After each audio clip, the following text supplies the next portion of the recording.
दहेज प्रथा एक दुख भरी कहानी। एक सुंदर सी कन्या संध्या कॉलेज में अपना एजुकेशन पूरा करती है। तभी उसकी मुलाकात एक लड़के मनीष से होती है। मनीष भी बहुत स्मार्ट और माता पिता का आज्ञाकारी बेटा है।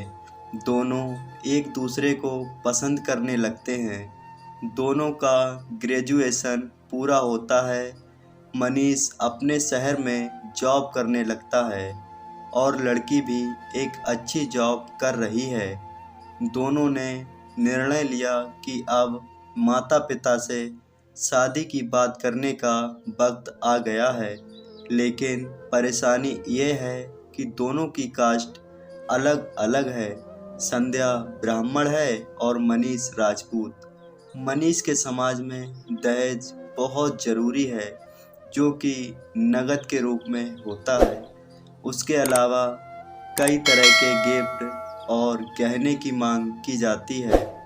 मनीष ने संध्या को यह स्थिति स्पष्ट की और कहा, घर वालों को मनाओ।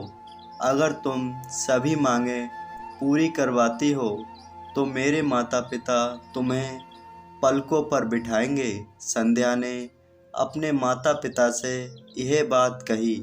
संध्या के माता पिता को यह बात पसंद नहीं थी, पर संध्या की जिद थी कि अगर मुझे दहेज दोगे तो मेरी इज्जत बढ़ेगी। संध्या के माता पिता सक्षम भी थे। बिना मांगे भी संध्या को बहुत कुछ दे सकते थे, पर उन्हें इस तरह दहेज की मांग करने वाले लोग पसंद नहीं आ रहे थे। लेकिन माता पिता संध्या की खुशी चाहते थे। उन्हें ये डर था कि उनकी बेटी ये ना सोचे कि वे अपनी बेटी को कुछ देना नहीं चाहते। इसलिए उन्होंने सभी शर्तें मानी। शादी में मनीष को कार, फ्लैट, फर्नीचर के साथ 5 लाख नकद दिए। साथ ही संध्या को गहने भी दिए गए और सभी रिश्तेदारों को गिफ्ट और कपड़े भी दिए। शादी बहुत धूमधाम से की गई। कोई कमी नहीं छोड़ी संध्या के माता पिता ने। संध्या को मन ही मन ये गुमान था कि कास्ट अलग होने के बावजूद माता पिता ने उसकी शादी ससुराल के हिसाब से की है। संध्या को विश्वास था कि उसे बेटी बनाकर रखा जाएगा। उसे वही प्यार दिया जाएगा जो उसके माता पिता ने दिया, क्योंकि उसने अपने ससुराल का मान रखा है। संध्या ने अपने घर से ससुराल विदा ली। ब्राह्मण कन्या राजपूत की बहू बनी। ससुराल में बहुत ज़्यादा पर्दा प्रथा थी। बहू को मनचाहा खाने तक की स्वतंत्रता नहीं थी।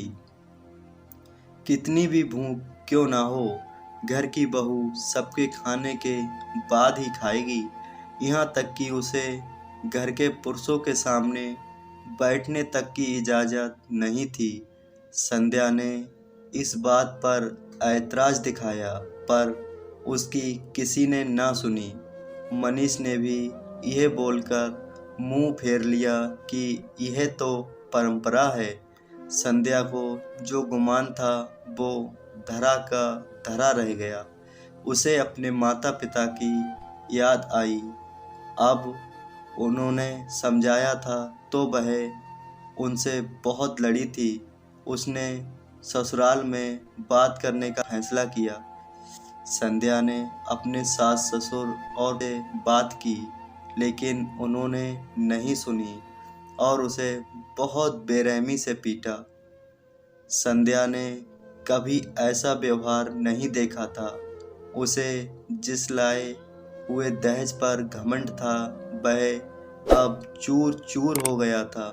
संध्या को माता पिता से बात करने में भी शर्म महसूस हो रही थी, और इसी कशमकश में एक दिन संध्या ने अपने आप को ख़त्म कर दिया।